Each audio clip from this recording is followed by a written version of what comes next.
Hi, welcome to my site. I'm Dana Durnford. G20 has taught us a great lesson that when there's a riot, even though there's 20,000 police in one area, we can't find one of them.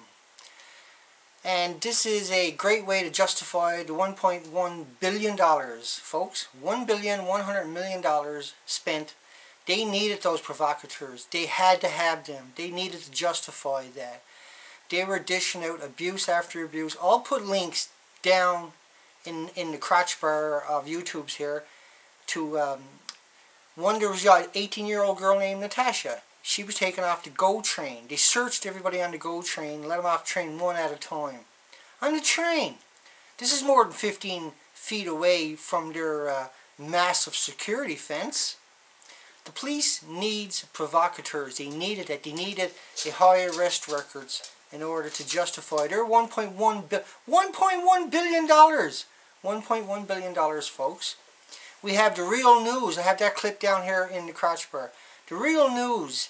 Their reporter, their journalist, was punched in the face twice. People all around him were punched and kicked and abused and pepper sprayed. And they weren't rioting.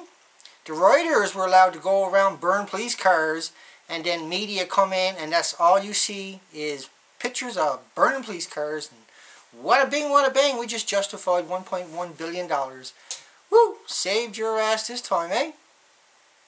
You people should be ashamed of yourself. Absolutely ashamed of yourself. You let it happen. You sent in the police provocateurs dressed as your so-called blockheads. We've seen the police provocateurs in Quebec a couple of years ago.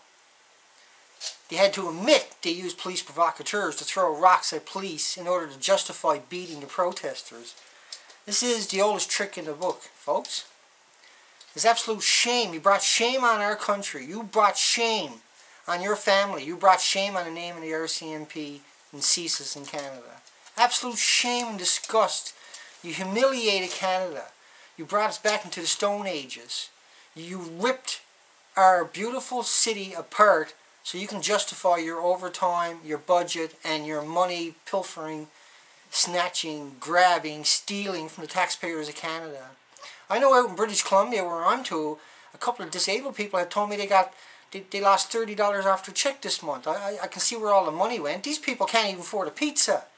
These people can't afford to buy their children Christmas gifts, but you took money off them to pay for the G20. I always attack the most poorest people in the country. It's absolutely disgusting. I'm besides myself with contempt and embarrassment for what Canada has just represented. We've represented a police state, a 100% police state. We have cveitch. He was 15 feet and he didn't pull out his ID quick enough, so they yanked him off into the cell where police came by and rattled his cage every 15 minutes, where police come by and made fun at him every 15 minutes, where police treated him like he was a common criminal. He's the love police. He's trying to bring help to the police.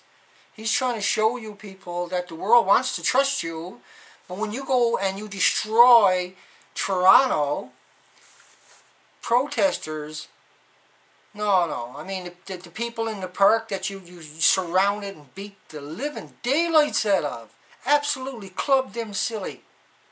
You brought shame on our country. You absolutely destroyed our reputation worldwide. And you done it for money. You're not even better than the mafia.